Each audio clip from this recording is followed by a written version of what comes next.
はい、皆さんこんにちは。日本語教師のゆかです。このチャンネルでは日本語学習に役立つ様々なコンテンツを公開しています。本日の動画は実用日本語です。実用日本語シリーズの動画では日本人同士の自然な会話表現が学べます。今日はうどん屋さんで注文をする時の表現をご紹介します。こちらの動画は先日私が岡山県へ行った時に撮影をしました。もう Vlog の方は公開しているので、よかったらそちらもご覧ください。今日使う動画は私がうどん屋さんに行って店員さんにおすすめを聞いたり注文をしたりする場面です。私と店員さんは事前に準備をしていません。これは日本人同士の自然な会話です。そのため最初はスピードが速いと感じたり、わからない単語があったりするかもしれません。でも大丈夫です。今日の動画を最後まで見れば全部わかるようになるはずです。ぜひ一緒に挑戦しましょう。それでは早速始めましょう。まずは練習の流れを説明します。以前実用日本語シリーズの動画を見たことがある方はこの部分を飛ばして直接練習から始めてください。最初に字幕がない動画を一度見ます。この時点で何もわからなくても問題ありません。全体の流れを把握してください。その後私からキーワードを10個提示します。このキーワード10個に注目してもう一度同じ動画を見ます。その後、重要な文法とか単語の意味などについて私から解説をします。その後、日本語の字幕がついた動画を見ます。最後に字幕がない動画を見ます。最初に字幕がない動画を見たときに何もわからなかった人も、今日約30分後に字幕がない動画をもう一度見たとき、わかる単語が必ず増えています。30分という短い時間ですが、自分が成長したということをぜひ実感してほしいです。それでは早速始めましょう。それでは早速動画を見てみましょう。これは私が岡山県のうどん屋さんに行った時の動画です。店員さんにおすすめを聞いて、そして注文をします。それでは早速見てみましょう。どうぞ。すみません、注文いいですか？すみません。これおすすめはぶっかけですかね。あったかいのと冷たいのどっちおすすめですか？温かいのだと麺がもちもちして柔らかめで、冷たいのだと麺にコシがあって少し硬めになってます。なるほど。じゃあ冷たいのを一つお願いします。わさびをお付けしても大丈夫ですか？あ、はい、大丈夫です。かしこまりました。以上でよろしいですか？はい、ありがとうございます。はい、いかがでしたか？それではここで私から重要なキーワードを10個提示します。こちらです。注文、おすすめ、あったかい、冷たい、もちもち、なるほど、お願いします、わさび、大丈夫、ありがとうございます。はい。ではこのキーワード10個に注目してもう一度同じ動画を見てみましょう。どうぞ。すみません、注文いいですか？すみません。これおすすめはぶっかけですかね。あったかいのと冷たいのどっちおすすめですか？温かいのだと麺がもちもちして柔らかめで、冷たいのだと麺にコシがあって少し硬めになってます。なるほど。じゃあ冷たいのを一つお願いします。わさびをお付けしても大丈夫ですか？あ、はい、大丈夫です。かしこまりました。以上でよろしいですか？はい、ありがとうございます。はい、いかがでしたか？注文とかありがとうございますなど何か聞き取れた単語がありましたか？続いてそれぞれの会話の表現とか文法などについて解説をします。最初に私は店員さんを呼んでこのように聞きました。すいません、注文いいですか？すみません、注文いいですか？すみません。店で店員さんを呼ぶときにすいませんまたはすみませんと言います。すいませんの方が少しカジュアルな表現、すみませんの方がもう少し丁寧で書き言葉的な表現です。どちらを使っても構いません。今回私はすいませんと言いました。すいません、注文いいですか？すいません、注文いいですか？すいません。注文したいとき、一般的にはこのような表現を使います。注文いいですか？注文してもいいですか？今回私は簡単に注文いいですかと言いました。すいません、注文いいですか？すいません、注文いいですか？すいません。その後私はおすすめの料理について店員さんに聞きました。これ、おすすめはぶっかけですかね？これ、おすすめはぶっかけですかね？ぶっかけというのはうどんの種類の一つです。冷たいうどんに濃いだしをかけて食べるスタイルのうどんです。それをぶっかけうどんと言います。日本のうどん屋さんでもよく見られます。実はこの店の名物はぶっかけうどんです。それで私は店員さんにこのように言いました。すいません、注文いいですか？これ、おすすめはぶっかけですかね？これ、おすすめはぶっかけですかね？おすすめの料理を聞きたいとき、他にこのような表現があります。おすすめの料理ってありますか？どれがおすすめですか？一番人気なのってどれですか？どれが一番人気ですか？今回私はある程度おすすめの料理を予想していたので、おすすめはぶっかけですかねと言いました。もしおすすめが全く予想できない場合は、今こちらに書いたようなおすすめの料理ってありますか？とか、どれがおすすめですか？と聞いてみましょう。すいません、注文いいですか？これ、おすすめはぶっかけですかね？これ、おすすめはぶっかけですかね？そして店員さんはこのように答えました。はい、そうです。これ、おすすめはぶっかけですかね？その後私はこのように聞きました。あったかいのと冷たいの、どっちがおすすめですか？あったかいのと冷たいのどっちがおすすめですか？一般的にうどん屋さんでは同じ種類のうどんで温かいものと冷たいものが選べます。それで店員さんにこのように聞きました。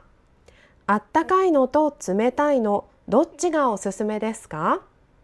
あったかいのと冷たいのどっちがおすすめですか？ここでは私が最初に言ったあったかいに注目してください。あったかいというのは温かいの話し言葉です。温かいイコールあったかい。あったかいのと冷たいのどっちがおすすめですか？あったかいのと冷たいのどっちがおすすめですか？あったかいのと冷たいのどっちがおすすめですか？温かいがあったかいに変わるように、会話の中でよく使われる変化する形としては、大きいイコール大きい、小さいイコール小さい。このように会話の時に間につが入ります。これは会話特有の表現です。実際に文を書くときには、温かい、大きい、小さいと書くべきですが、話すときにはよく使われます。あったかい、大きい、小さい。今回私はうどんについてあったかいと言いました。あったかいのと冷たいのどっちがおすすめですか？あったかいのと冷たいのどっちがおすすめですか？そして続いてあったかいの、冷たいののに注目してください。あったかいのと冷たいのどっちがおすすめですか？今回の会話の中ではこののというのはうどんを指します。つまりあったかいのはあったかいうどんのことです。そして冷たいのは冷たいうどんのことです。あったかいのと冷たいのどっちがおすすめですか？このようにある名詞をので置き換えて話すことができます。例えば他にも新しいカメラを買ったから古いのは処分する。このようにも使います。古いのは古いカメラという意味です。最初に新しいカメラと言っているので、もう一度カメラという必要はありません。その時にのに置き換えます。新しいカメラを買ったから古いのは処分する。それから例えばたくさんの色があるカバンから一つ選ぶときに、私は赤いのがいい。私は青いのが欲しい。このようにわざわざカバンと言わないで、赤いの、白いの、青いの、黄色いのというふうに表現できます。今回は温かいうどん、冷たいうどんという意味で、あったかいの、冷たいのと言いました。あったかいのと冷たいの、どっちがおすすめですか？あったかいのと冷たいのどっちがおすすめですか？その後店員さんがこのように言いました。そうですね。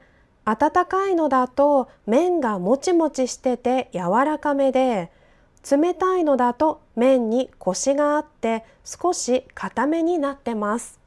でも温かいのだと麺がもちもちして柔らかめで、冷たいのだと麺にコシがあって少し固めになってます。なるほど。はい、ここは少し長いですし、食感に関する表現が入っていますよね。ちょっとゆっくり一つずつ見てみましょう。まずは温かいのだとという部分、ここに注目してください。でも温かいのだと麺がもちもちして柔らかめで、冷たいのだと麺にコシがあって少し固めになってます。なるほど。のについては先ほども説明したのでわかるかなと思いますが、ここの温かいのイコール温かいうどんです。そしてその後のだとという表現、これはその場合はとかならという意味です。今回の会話の中では温かいのだとイコール温かいうどんの場合はとか温かいうどんならと置き換えることができます。でも温かいのだと麺がもちもちして柔らかめで、冷たいのだと麺にコシがあって少し固めになってます。なるほど。そして続いてもちもちという食感に関する表現が出てきました。でも温かいのだと麺がもちもちして柔らかめで、冷たいのだと麺にコシがあって少し固めになってます。なるほど。どうでしょう、皆さん聞いたことがありますか？もちもち、どんな食感だと思いますか？もちもちしているというのは柔らかくて、そして弾力がある、そのような食感です。柔らかいというのがとても重要です。柔らかくて、そして弾力があります。まさに日本の餅のような食感です。もちもち。でも温かいのだと麺がもちもちして柔らかめで、冷たいのだと麺にコシがあって少し固めになってます。なるほど。今回店員さんはその麺を歯で噛んだ時の食感としてもちもちと言いました。そうですね。温かいのだと麺がもちもちしてて柔らかめで、冷たいのだと麺にコシがあって少し固めになってます。でも温かいのだと麺がもちもちして柔らかめで、冷たいのだと麺にコシがあって少し固めになってます。なるほど。そして後半のコシがあるというところにも注目してください。これも食感を表す表現です。今回文の中ではコシがあってというふうにあるの定型の形で使われています。でも温かいのだと麺がもちもちして柔らかめで、冷たいのだと麺にコシがあって少し固めになってます。なるほど。コシがあるというのは主に麺類に対して使います。うどんとかそばとかそのようなものを食べた時の食感を表します。コシがあるというのは強い弾力があります。そして歯ごたえがあります。これがもちもちとは違いますね。もちもちはまず柔らかくて弾力があります。でもコシがあるというのは柔らかくはないです。かなり強い弾力があって、そして歯ごたえがあります。歯ごたえというのは歯でそのものを噛んだ時にこの歯に少し圧力がかかる感じです。それを歯ごたえがあると言います。コシがあるというのはそのように強い弾力と歯ごたえがある麺です。温かいのだと麺がもちもちして柔らかめで、冷たいのだと麺にコシがあって少し硬めになって。なるほど。そうですね。温かいのだと麺がもちもちしてて柔らかめで、冷たいのだと麺にコシがあって少し硬めになってます。温かいのだと麺がもちもちして柔らかめで、冷たいのだと麺にコシがあって少し硬めになって。なるほど。そして続いて柔らかめ、硬め、この2つの表現に注目してください。温かいのだと麺がもちもちして柔らかめで、冷たいのだと麺にコシがあって少し硬めになって。なるほど。柔らかい、硬いといういい形容詞がありますね。それが変化した形で柔らかめ、硬めと言います。この何々めというのは少しその傾向があるという意味です。なので柔らかめというのは誰もが完全に柔らかいと思うほどの柔らかさではないです。少し柔らかい傾向があるという意味です。柔らかめ。そして硬めも同じです。誰が見ても誰が食べてもすごく硬いというわけではないです。一般よりも少し硬いという意味で硬めと言います。例えば柔らかめの麺とか硬めの麺です。温かいのだと麺がもちもちして柔らかめで、冷たいのだと麺にコシがあって少し硬めになって。なるほど。他にも日常でよく見られるのは濃いめ、薄め、多め、少なめ。濃いめ、薄めは例えばコーヒーとかスープとかそのようなものによく使われます。あとは多め少なめは例えば飲食店でご飯を入れてもらうときにご飯の量はどうしますかと聞かれて少し多く欲しいという場合は多めでお願いします。普通より少し少ない量がいいと思ったら少なめでお願いしますと言います。今回の場合は柔らかめ、硬めと言いました。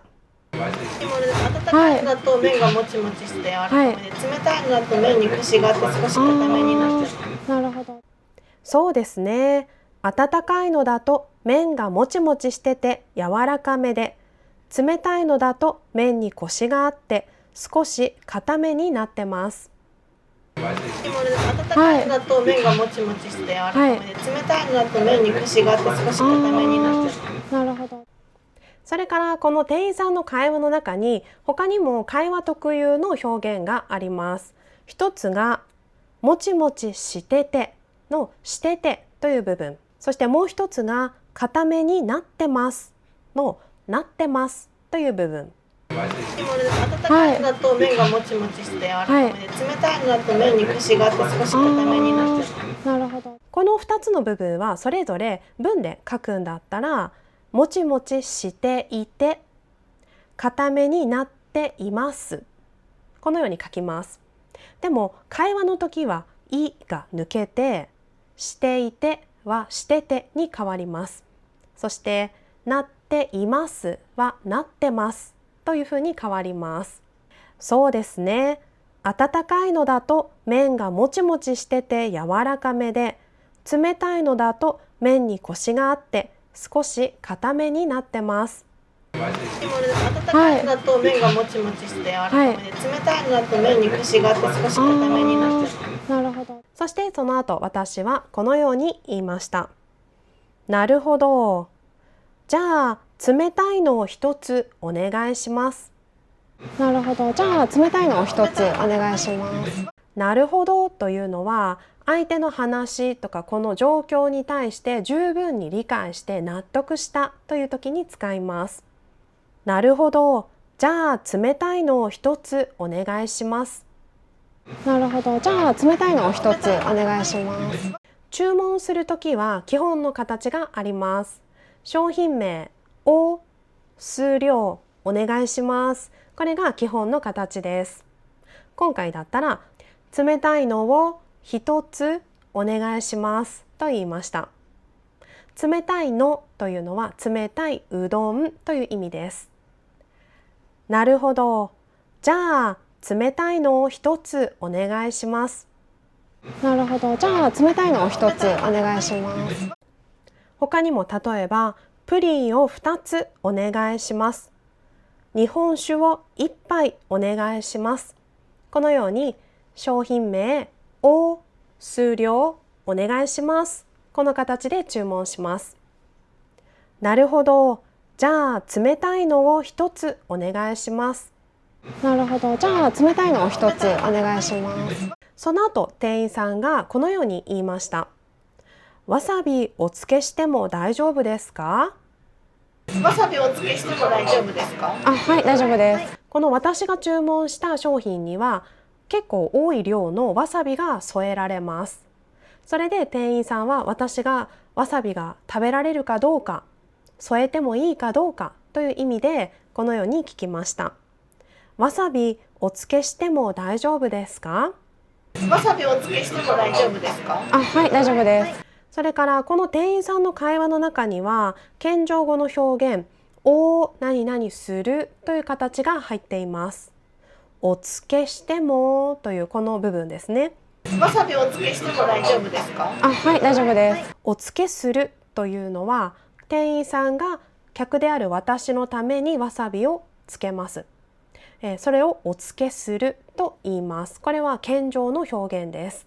謙譲の表現は自分または自分側の人がやることについて表現をします。ちなみにつけるというのはここでの意味はメインとなるうどんに対してわさびを付属させる、ちょっと追加するというようなイメージです。わさびお付けしても大丈夫ですか？わさびお付けしても大丈夫ですか？はい、大丈夫です。お何々するを使った表現として他にはこのような例があります。こちらで荷物をお預かりします。例えばホテルのロビーで私がスーツケースを預けたいと思っています。それでホテルのスタッフの方がこちらで荷物をお預かりしますと言います。お預かりします。預かるのはホテル側の行動。だからホテルのスタッフの人たちは自分たちの行動を表すためにお預かりしますと言います。それからレストランで順番を待っている時に店員さんがお客さんたちに対してこのように言います。順番にお名前をお呼びします。その並んでいる人たちの順番が来たら田中様、村田様、山本様というふうに名前を呼んで店の中に入れてくれますね。その名前を呼ぶのは店員さん側がすること。なので店員さんは自分たちの行動を表すためにお呼びしますと言います。今回の場合はわさびをつけるという行動についてお付けするという形で、さらに今回の場合はお付けしてもというふうに形がねちょっと変わっています。わさびお付けしても大丈夫ですか？わさびお付けしても大丈夫ですか？はい、大丈夫です。続いて後半の部分、手形プラスも大丈夫ですか？これも会話の中でよく使われます。わさびお付けしても大丈夫ですか？はい、大丈夫です。もう大丈夫ですか？またはいいですか？という表現が会話でね本当によく見られます。敬語ではない場合はつけても大丈夫ですかと言います。お付けしても大丈夫ですかイコールつけても大丈夫ですか？わさびお付けしても大丈夫ですか？はい、大丈夫です。他にも例えばこのように使います。目の前に可愛い犬がいて、その犬と飼い主がいます。その飼い主に対して私はこのように言います。可愛いですね。触っても大丈夫ですか？人の犬を突然触るっていうのはちょっと問題があるかもしれませんので、一般的には触る前に飼い主に聞きます。触っても大丈夫ですか？それから隣の人が興味深い資料を見ていて私も見たいと思った時に、その資料を見てもいいですか？見てもいいですか？手形プラスもいいですかの形で相手に聞きます。今回の場合はわさびについての会話です。わさびお付けしても大丈夫ですか？わさびをお付けしても大丈夫ですか？はい、大丈夫です。そして私はこのように答えました。はい、大丈夫です。わさびをお付けしても大丈夫ですか？はい、大丈夫です。大丈夫ですかと聞かれて、問題ない、わさびをつけることに対して全く意義がない、問題がないという場合には、はい、大丈夫ですと言います。もしわさびが苦手で少しも食べられないという場合は、大丈夫ですかと聞かれたら、いいえ、わさびは抜いてくださいとか、いいえ、わさびなしでお願いしますと言います。または先ほど紹介した少なめを使ってもいいですね。わさびは少なめでお願いします。このように注文してもいいと思います。私はわさびは問題なく食べられますので、このように答えました。はい、大丈夫です。わさびをお付けしても大丈夫ですか？はい、大丈夫です。そして店員さんはこのように言いました。かしこまりました。以上でよろしいですか？はい、ありがとうございます。かしこまりましたというのは、わかりました、了解しました、OK ですと同じような意味です。店員さんがよく使います。かしこまりました。はい、ありがとうございます。これは注文の場面でよく使われます。他に注文するものがもうないかどうかということを確認するためにこのように言います。以上でよろしいですか？はい、ありがとうございます。よろしいですかはいいですかと同じ意味です。よろしいですかの方がより丁寧な印象を与えます。以上でよろしいですか？はい、ありがとうございます。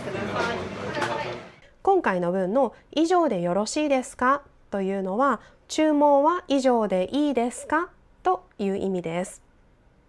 他にも飲食店で例えばこのように使われます。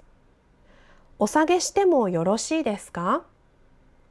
これは皆さんが食事を終えて空になった皿がテーブルに置いてある状態の時に店員さんが来て、そのお皿についてこのように言います。お下げしてもよろしいですか？ここでの意味は、このお皿はもう持って行ってもいいですかという意味です。お下げしてもよろしいですか？あとは飲み物について、コーヒーは食後でよろしいですか？コーヒーを持ってくるタイミングは食後でいいですかという意味で、コーヒーは食後でよろしいですかと言います。このようによろしいですかというのは接客をする人がよく使う表現です。以上でよろしいですか？はい、ありがとうございます。そして私は、はい、ありがとうございますと答えました。はい、ありがとうございます。そして最後に店員さんが少々お待ちくださいと言いました。はい、ありがとうございます。少々は少しという意味です。お待ちください。ここではお何々くださいという尊敬の形が使われています。尊敬の形で相手にその行動をお願いする場面で使います。少々お待ちください。はい、ありがとうございます。今回の場面だったら、待つのは客である私です。店員さんは客である私にその行動をお願いするので、ここで尊敬語を使って少々お待ちくださいと言いました。お何々くださいの間に入れる動詞は動詞のます形のますを取った形です。つまり待ちますだったらますを取ってお待ちくださいです。他にも例えば使いますだったらますを取ってお使いください。開けますはお開けください。このようにます形のますを取った形を間に入れます。この形で尊敬語で相手にこの行動をお願いします。少々お待ちください。はい、しこまりまはい、す。以上でよろしいですか？はい、ありがとうございます。さてここで今日紹介した謙譲語とちょっと似ているので、比べてね確認をしておきましょう。おー何々くださいというのは尊敬語の形です。例えばお待ちくださいは客である相手に対してその行動をお願いします。待つのは客です。お待ちください。じゃあ謙譲語だったらどうなりますかというと、謙譲語だったらお待ちしますと言います。謙譲語は自分側の行動について話しますね。例えば店員がここでお客様を待つという状況の時に、店員さんがお客さんに対してここでお待ちしますと言います。ここでお待ちしますというのは、私はここであなたを待ちますという意味です。なのでお待ちくださいとお待ちしますは全然違うことになります。お待ちくださいは客に対してあなたはここで待ってくださいと言います。お待ちしますは私はここで待ちますという意味です。はい、ちょっと似ているのでね、確認をしてみてください。今回最後では、尊敬語を使って少々お待ちくださいと言いました。かしこまります。以上でよろしいですか？はい、ありがとうございます。はい、それでは続いて日本語の字幕がついた動画を見てみましょう。今日細かい部分を一つ一つ確認してきたので、今なら理解できる部分が増えていると思います。挑戦してみましょう。ではどうぞ。すみません、注文いいですか？すみません。これおすすめはぶっかけですかね。あったかいのと冷たいのどっちおすすめですか？温かいのだと麺がもちもちして柔らかめで、冷たいのだと麺にコシがあって少し硬めになってます。なるほど。じゃあ冷たいのを一つお願いします。わさびをお付けしても大丈夫ですか？あ、はい、大丈夫です。かしこまります。以上でよろしいですか？はい、ありがとうございます。はい、それでは最後に皆さんの実力を試してみましょう。字幕がない動画を見ます。今日約30分前に字幕がない動画を見たとき、何もわからないと思っていた人も今ならわかる部分が一つはあるはずです。必ずわかる部分が増えているはずです。自分がこの30分間に成長したということをぜひ実感してください。それではどうぞ。すみません、注文いいですか？すみません。これおすすめはぶっかけですかね。あったかいのと冷たいのどっちおすすめですか？温かいのだと麺がもちもちして柔らかめで、冷たいのだと麺にコシがあって少し硬めになってます。なるほど。じゃあ冷たいのを一つお願いします。わさびをお付けしても大丈夫ですか？あ、はい、大丈夫です。かしこまります。以上でよろしいですか？はい、ありがとうございます。はい、いかがでしたか？私のチャンネルではこのように日本語の学習に役立つ様々な動画を公開しています。また今年からは新しく学習のコミュニティことゆいサロンもオープンしました。日本語の会話のクラスとか読書会、あとはクラブ活動、そして限定のコラムなども公開しています。日本語を読む、書く、聞く、話すを毎日実践できる日本語に浸れる環境です。よかったらぜひ概要欄からチェックしてみてください。それではまた次の動画でお会いしましょう。バイバイ。